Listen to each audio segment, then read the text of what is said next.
Senator Dietzick. Thank you, Madam President. I move further proceedings under the roll call be dispensed with and the Sergeant-at-Arms be instructed to bring in the absent members. On the motion, all in favor say aye. All opposed say no. The motion prevails. Members, please stand for the prayer. Today we have for our chaplain is Reverend Dr. Dwayne Davis from the Plymouth Congregational Church in Minneapolis. Members, following the prayer, we will have the Pledge of Allegiance. God of all creation, mystery beyond naming, your beloved have gathered here today for the sake of governing the people and administering the apparatus of government. They have brought their gifts and expertise to this chamber to represent the needs, concerns, and interests of their respective neighborhoods and communities. Dear one, bless the work of their minds and hands. In the give and take of politics, amid differing and competing opinions, ideologies, and agendas, let them always be inspired by the better angel of their natures, to see the worth and dignity of those we consider our opponents.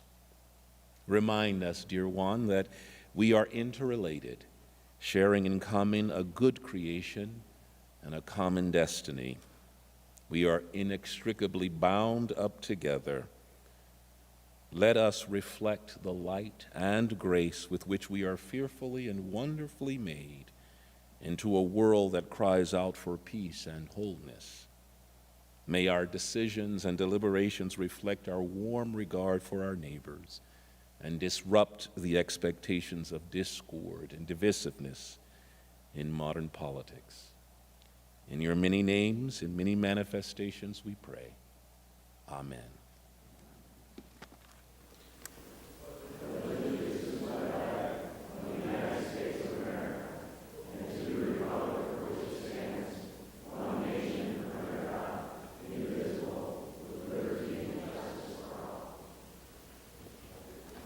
The Secretary will take the roll.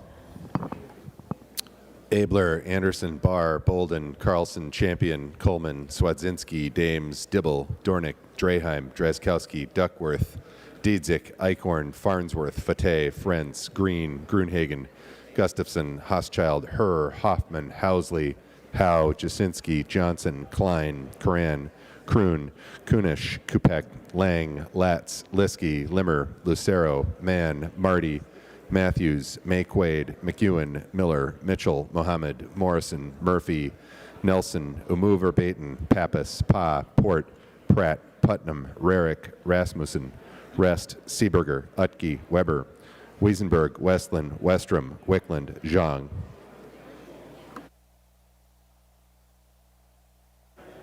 A quorum is present and will begin the day with the second order of business. The following communication was received and referred as indicated.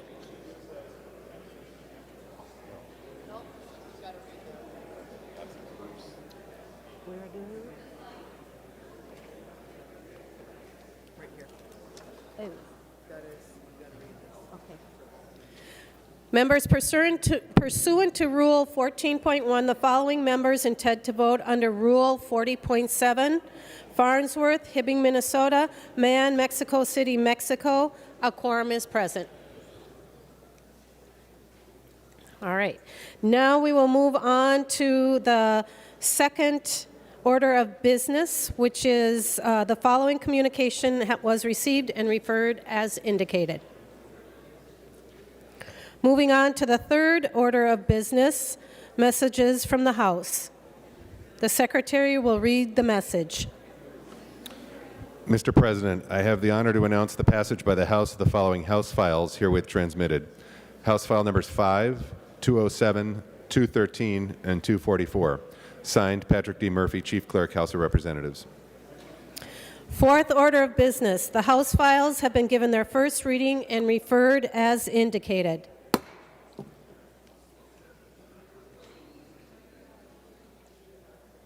On to the fifth order of business.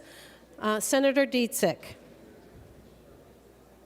Thank you, Madam President. I move I move the committee reports printed in the agenda and the addendum be adopted, and I ask for a roll call vote. Roll call vote requested. Roll call vote granted. Thank you. The secretary will take the roll.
The secretary will close the roll.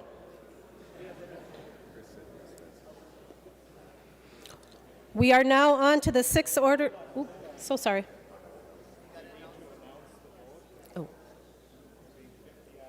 There being 50 ayes and 14 nays, the motion is adopted.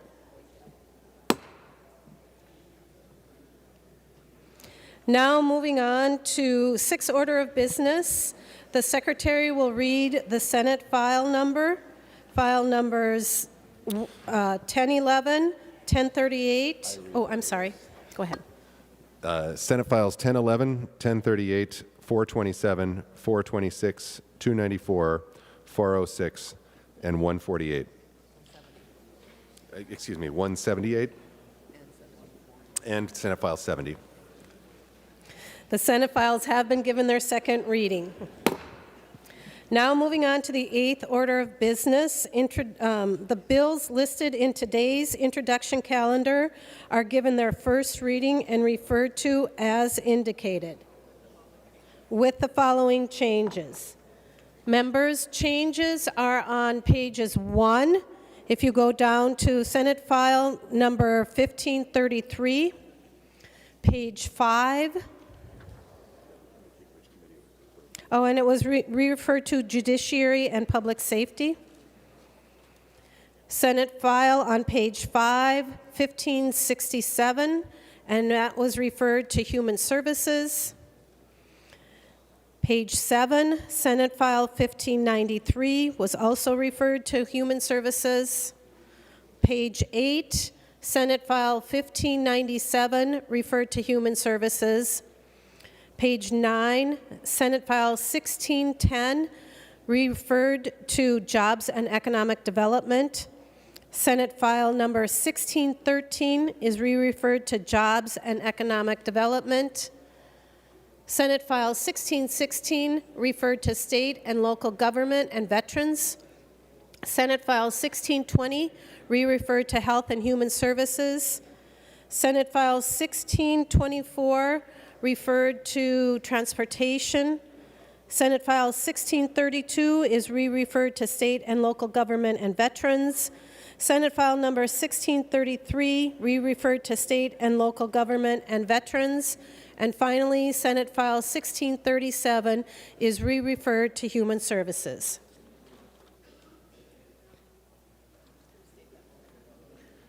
And so today's, the bills listed on today's introduction calendar are given their first reading and referred as indicated. All right, moving on to the 9th order of business, motions and resolutions. We have one motion to read. The secretary will read the motion. Senator Dibble moves that his name be stricken as chief author and shown as a co-author, and the name of Senator Herr be added as the chief author to Senate File Number 573. Senator Dibble. Nope, sorry. Thank you, Madam President. This is the Lessard Sams Outdoor Heritage Commission annual Senator Dibble, appropriation. just one moment, please. Okay. Apparently, you don't have to explain it, so we Oh, will okay. adopt the It's all good, author's Madam motion in one motion. All in favor, say aye.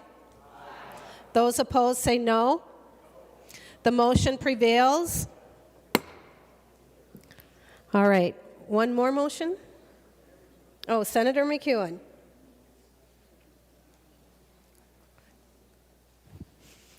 Thank you, Madam President. I would like to move that Senate File Number 32 be withdrawn from the Committee on Jobs and Economic Development and be re-referred to the Committee on Education and Finance. Senator McEwen, is this your bill, and have the chairs agreed to this motion? Yes, Madam President, this is my bill, and I have spoken with both of the chairs, and they are in agreement. Thank you. On that motion, all in favor say aye. All of those opposed say no. The motion carries.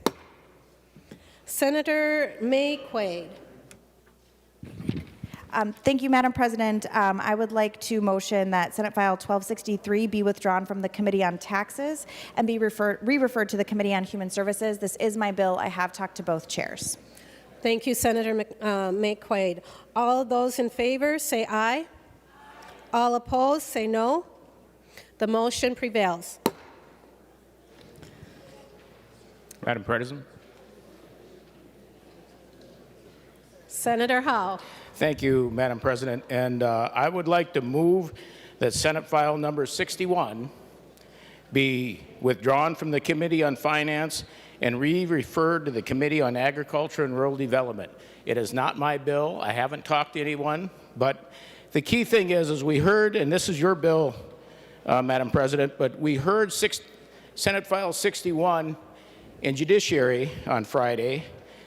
And my concern is this bill deals with migrant workers, and it reduces the number of migrant workers from that are considered under this law from 3 to 1. I have a number of farms in my district, Madam President, that hire migrant workers. Right now, I don't understand, and maybe Senator Putnam would yield for a question. Senator Putnam, will you yield for a question? I don't see Senator Putnam on the floor. Oh, there he is.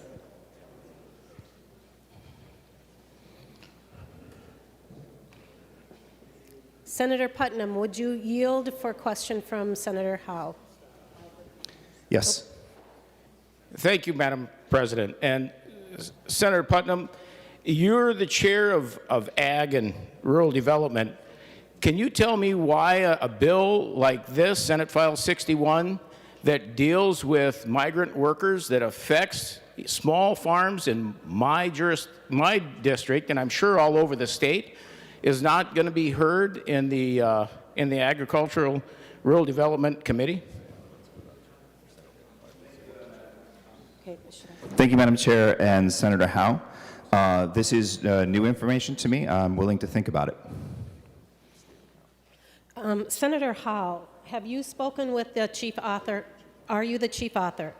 No, I admitted, All right. Madam President, it's your bill, but I do believe that this bill needs to be withdrawn from Finance and re-referred to Ag and Rural Development.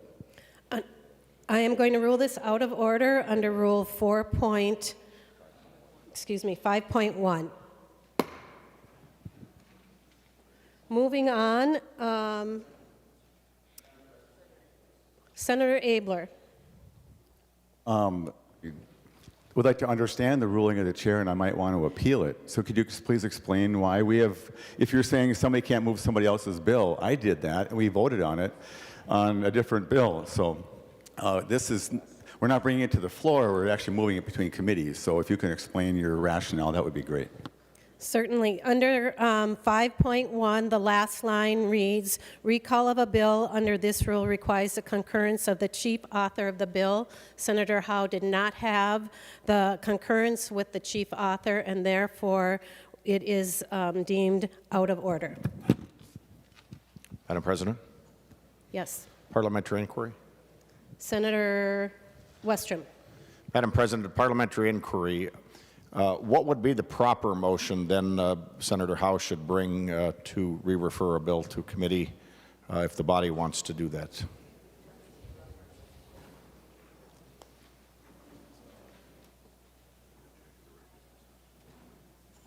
You could refer to the objection under Rule 21.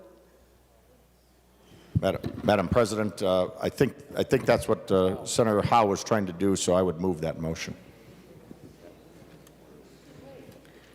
Madam President, to refer the Senate file to the Ag Committee from Finance. It is out of order at the present time. No. If that's all right. Madam Chair. Senator Dietzick. I ask for a roll call vote. Or are we moving to the the confirmation calendar? Okay. Thank you, Madam President. I move we take up the confirmation calendar. Madam President, we're still discussing this point. We're still under motions and resolutions, right? We can, is there confirmation calendar, a point of inquiry, is confirmation calendar part of motions and resolutions? Okay, well, Madam Chair, at the end of that, I'll be making a motion to suspend the rules to take up the Howe motion. So thank you. So just so you can put me in the queue. Thank you. Madam Chair. Madam President. Senator Howe. You know, I don't see you ruled it out of order under 5.1. I don't see where it says anything about the chief author under 5.1. On the last sentence. The last sentence says, recall the bill under this rule requires, I do read it now. Thank you, Madam President. Thank you, Senator Howe. Senator Dietzick. Madam President, I move to take up the confirmation calendar. On that motion, we will move to, all those in favor say aye. Aye. All those opposed? Motion carries. Senator Fateh.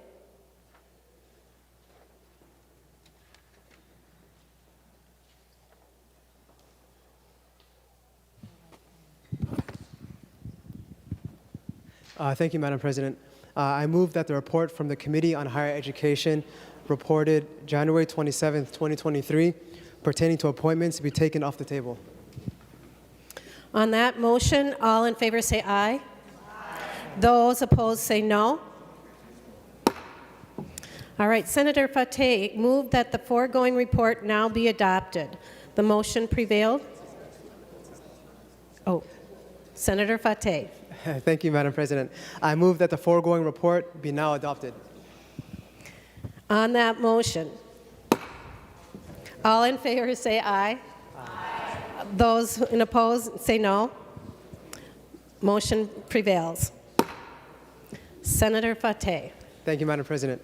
I move that in accordance with the report from the Committee on Higher Education reported January 27, 2023, the Senate, having given its advice, do now consent to and confirm the appointment of Dennis Olson, and I request a roll call. Roll call requested, roll call granted. Senator Fateh to that motion. Thank you, Madam President. I rise today to recommend Dennis Olson be confirmed for another term as the Commissioner on Higher Education. Commissioner Olson is an experienced leader in higher education who has led the agency since being appointed by Governor Walz in 2019. Before coming to the Office of Higher Education, he served as Executive Director of the Minnesota Indian Affairs Council and as the Director of the Office of Indian Education. As an enrolled member of the Fond du Lac of Lake Superior, Olson also served as Commissioner of Education for the Mille Lacs Band of Ojibwe, overseeing the Tribal Education Department. He spent nearly a decade in a variety of roles at the University of Minnesota Institute on Community Integration, focusing on post-secondary transition for American Indian high school students, students with disabilities, and at-risk youth. He is a graduate of the University of Minnesota Twin Cities, where he majored in American Indian Studies, Sociology, and Communications. He also holds a master's degree in Liberal Studies from the University of Minnesota Duluth. It is with his wealth of experience that Commissioner Olson has been able to steer the agency and our state through some incredible, daunting challenges. When Argosy University abruptly closed mid-semester and left more than 1,000 Minnesota students out to dry, Commissioner Olson worked with the legislature to craft the relief bill, which helped create transfer pathways and administer hundreds of thousands of dollars of relief for impacted students. When the COVID-19 pandemic threatened to overwhelm our healthcare systems, Commissioner Olson was there to help us meet our critical nursing assistant staffing needs in a time of crisis. Within just weeks, he secured additional funding for the Next Generation Nursing Assistant Initiative, which rapidly recruited and trained 1,000 certified nursing assistants. He has also been a leader in making our higher education system accessible for all of our students. As I mentioned earlier, Commissioner Olson is a member of the Fond du Lac Band of Chippewa. He is the first Indigenous person to lead the Office of Higher Education in our state's history. In this capacity, he has been a fierce advocate for the Native students, pushing for more funding for the Minnesota Indian Scholarship Program. He has also built strong relationships between the state and Minnesota's 3 sovereign tribal colleges, the Red Lake Nation College, Leech Lake Tribal College, and White Earth Tribal and Community College. These colleges served an incredibly important role in our tribal communities, and yet they received no funding from the state. Later this week, our committee will be hearing my bill to provide ongoing funding to our tribal colleges for the first time.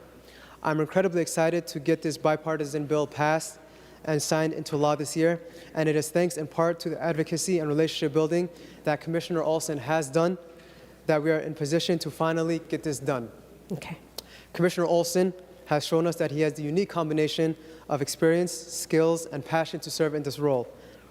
But Madam President, you don't have to take my word for it. Commissioner Olson's confirmation is supported by the leaders of the University of Minnesota, Minnesota State Colleges and Universities, and the Minnesota Private Colleges Council. Additionally, I'm proud to report that the Higher Education Committee voted unanimously to recommend the Senate to confirm Commissioner Olson. I hope this body will echo that strong support by giving him our full support today. Thank you, Madam President. Thank you, Senator Fateh. Senator Rarick. Thank you, Madam President. I rise to speak in favor of the confirmation of Commissioner Olson. Serving as the Vice Chair of the Higher Education Committee the last 2 years and carrying a number of bills through that committee, Commissioner Olson and his administration have been incredibly helpful, been more than willing to come help work out the details and to negotiate through the bills. So I would highly recommend that we continue with Commissioner Olson as in the position at the Higher Education Agency. Thank you. Miigwech, Senator Rarick. Senator Westrom. Madam President, would Senator Fateh yield for a question? Senator Fateh will yield for a question. Madam President, Senator Fateh, what can you tell the body about Commissioner Olson's position or efforts on attempts to change and remove the name law enforcement from the courses and curriculum at the higher ed level. I've been hearing that from people across the state and constituents of mine, and I just want to make sure that that's not something he is pushing at this point in time. Can you let us know what's happening on that front, because that'd be a big concern. Senator Fateh. Thank you, Madam President, and thank you, Senator. That has not come up in any of our conversations with the commissioner, nor has it come up within the committee. Senator Westrom. Madam President, if Senator Fateh would continue to yield. He will yield. Madam President, Senator Fateh, can you expand on your answer? It sounds like it hasn't come up, and is it an effort that they would be pushing or you would support them pushing? I'm concerned if they are, and maybe it's coming from different groups. Hopefully it's not at the level of the commissioner at this point in time, but I just want to know that before we take this vote. Thank you. Senator Fateh. Thank you, Madam President, and thank you, Senator Westrom. That has not come up in any of our conversations, but I will say that the Commissioner and OHI has been incredibly responsive during my time as chair, answering all of our questions, and I'm sure that they'll be able to provide you with a quick response. Senator Westrom. Madam President, members, I just want to bring this issue up at this time because it is a scenario that's being talked about at the MnSCU level. And members, that would be an incredible big expense, but bigger than that would be the concern about taking away the law enforcement and the public safety side of curriculum that is being talked about at some levels in our colleges and technical colleges.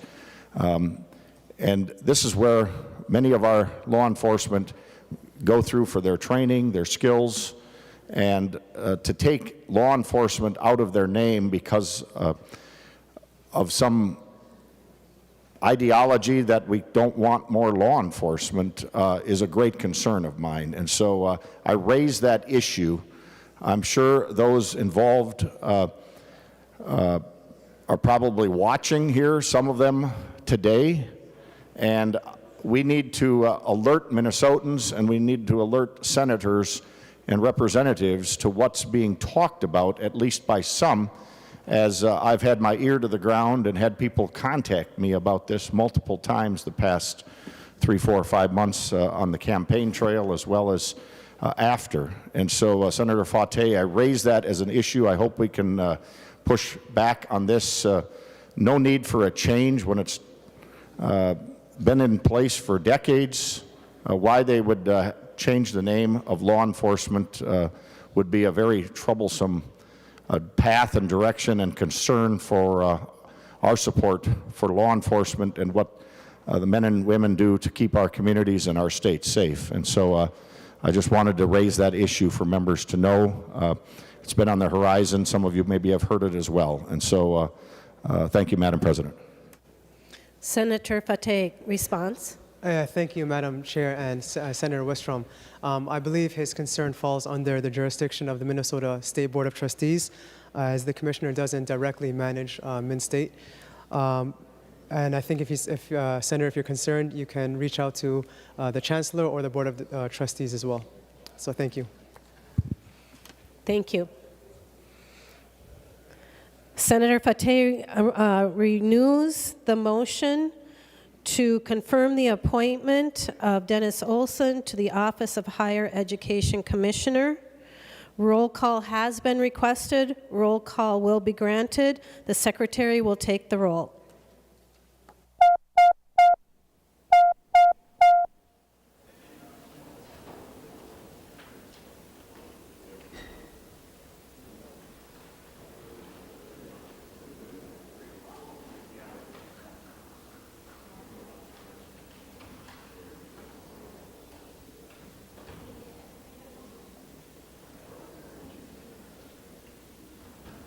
Senator Morrison, you will report those that are voting remotely.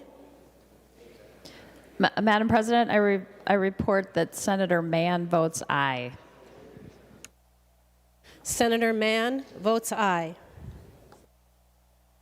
Senator Jasinski. Thank you, Madam President. Senator Farnsworth votes aye. Senator Farnsworth votes aye. All those voting with the desire to vote, the Secretary will close the roll. There being 55 ayes and 12 nays, the appointment is confirmed. Senator McEwen. Thank you, Madam President. I move that the report from the Committee on Labor, reported February 2nd, 2023, pertaining to appointments be taken from the table. On that motion, all in favor say aye. All opposed say no. Motion prevails. Senator McEwen moves the okay. Senator McEwen. Thank you, Madam President. I now move that the foregoing report be now adopted. On that motion, all in favor say aye. Those opposed, nay. The motion prevails. Senator McEwen. Thank you, Madam President. I move that in accordance with the report from the Committee on Labor, reported February 2nd, 2023, the Senate, having given its advice, do now consent to and confirm the appointment of Department of Labor and Industry Commissioner Nicole Blissenbach, and I request a roll call, please, Madam President. Roll call requested, roll call granted. Further discussion. Thank you, Madam President. I would like to just say a few words in support of the confirmation of Commissioner Blissenbach. Just a little bit of background about Commissioner Blissenbach. She graduated with a Bachelor of Arts degree with a double major in political science and speech communications from the University of Minnesota Morris. She went on to receive her law degree from the University of Minnesota. After graduating from law school and working as a labor and employment lawyer, she took the steps to become a Minnesota State Bar Association certified labor and employment law specialist.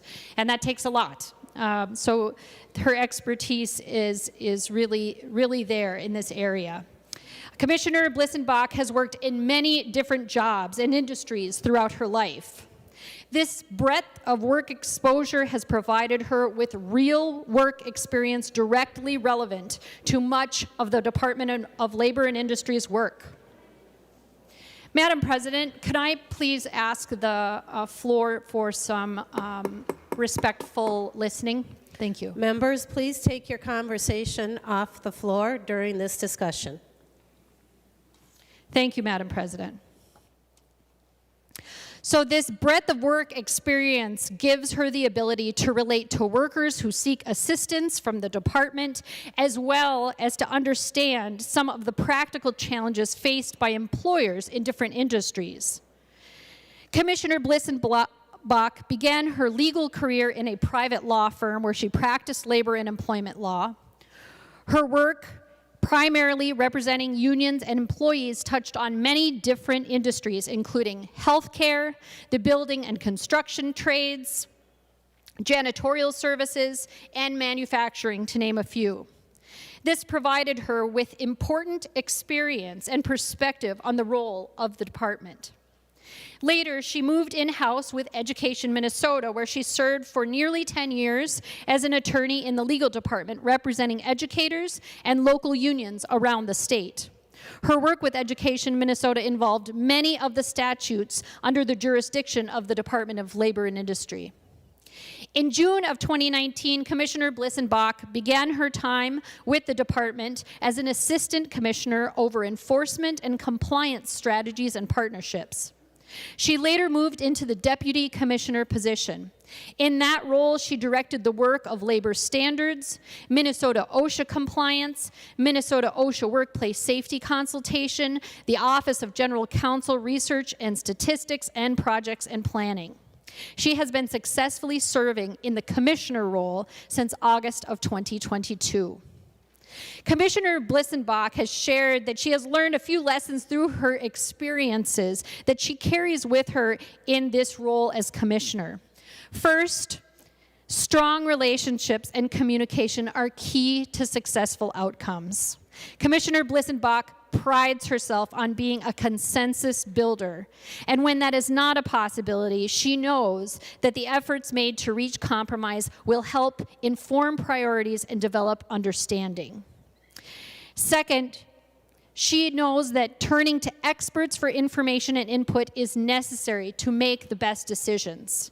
Commissioner Blissenbach has stressed that she will continue to rely on experts, both internal and external, in her time serving as commissioner.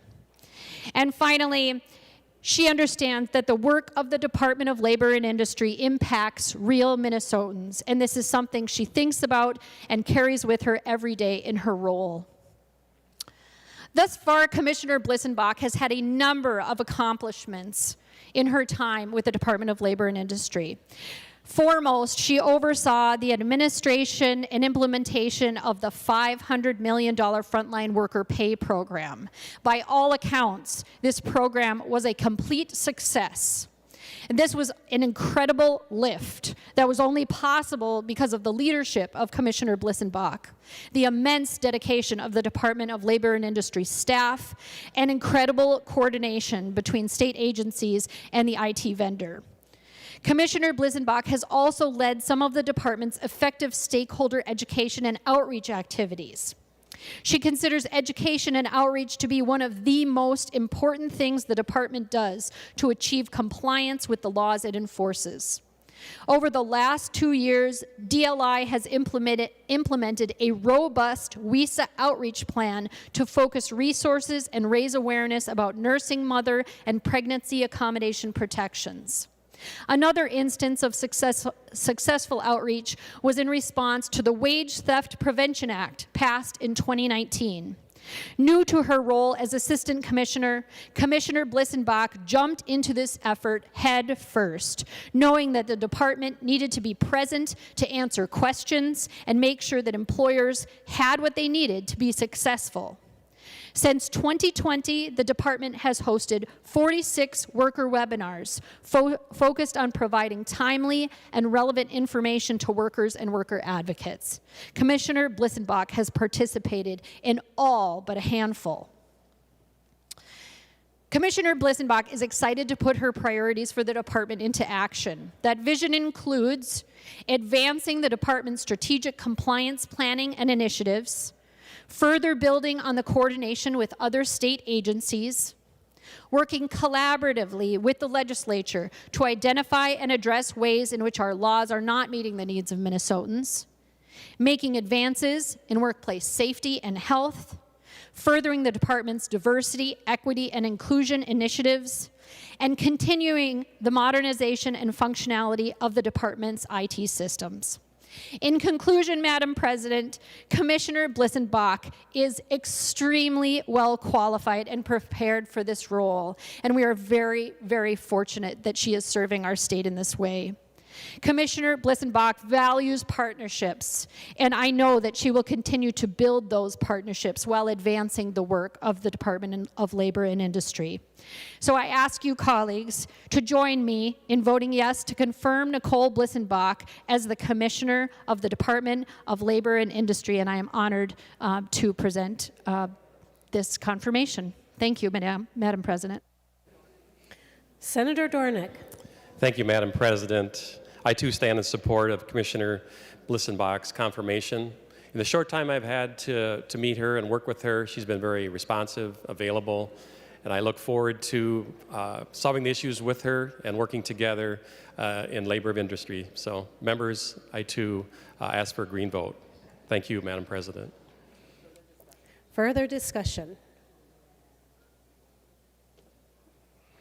Seeing none, Senator McEwen renews her motion to confirm the appointment of Nicole Blissenbach as a Department of Labor and Industry Commissioner.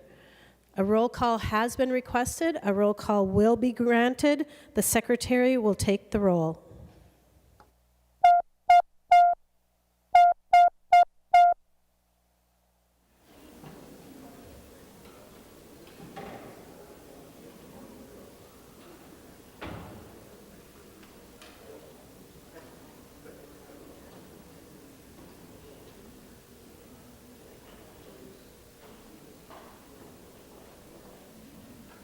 Senator Morrison, share the remote votes, please. Madam President, I report that Senator Mann votes aye. Senator Mann votes aye. Senator Jasinski. Thank you, Madam President. Senator Farnsworth votes aye. Senator Farnsworth votes aye. All those voting who desire to vote,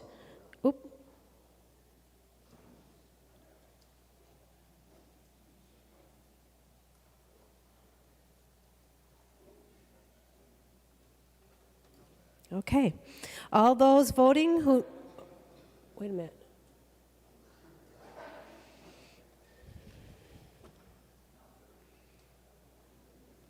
All right, looks like we got a full house. So all those voting and desire to vote, the secretary will close the roll. There being 58 ayes and 9 nays, the motion prevails, and the appointment is confirmed. Senator Abler. Thank you, Madam President. And I have a point of parliament inquiry, and then I might make a motion. If I make a motion to suspend the rules to move a bill under 5.1, is that debatable motion?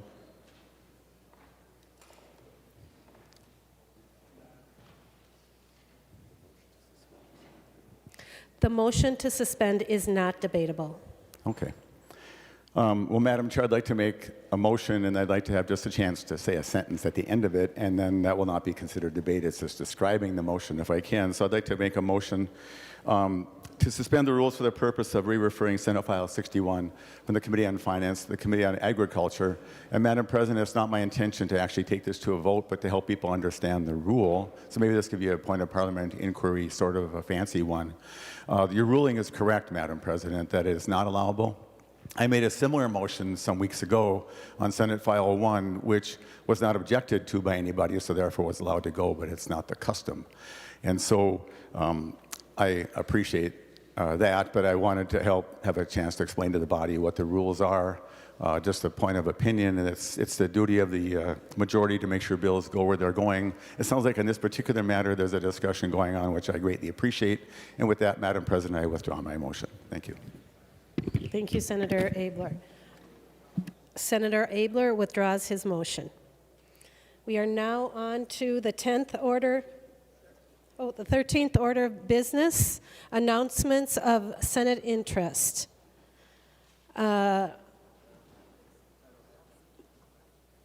excuses for the day. Senator Dietzig, call on you, motion to adjourn. Thank you, Madam President. And first I want to remind members, you should have gotten an email that we have a bipartisan intern luncheon today. And so all interns and senators are invited to enjoy pizza at noon in Capitol 316. So encourage you to stop by there to talk to the interns.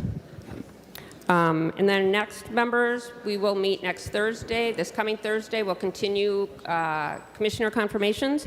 And so, Madam President, I move that the Senate do not... Senator Dietzig, Senator Rest. Thank you, Senator Dietzig. Thank you, Madam President. I would like to remind people with an invitation. Next Monday is the day before Mardi Gras. And those of us that love New Orleans, including former Senator Susan Kent and I, invite you to a Mardi Gras celebration. We'll have king cake and chicory coffee and beads and masks and everything, and we'll be meeting in them, or have it available both for staff and members in the President's conference room. Thank you, Madam President. Senator Dietzig. Thank you, Madam President. And I move that the Senate do now adjourn until Thursday, February 16th at 11 a.m. On that motion, all members say aye. Those opposed? We are adjourned.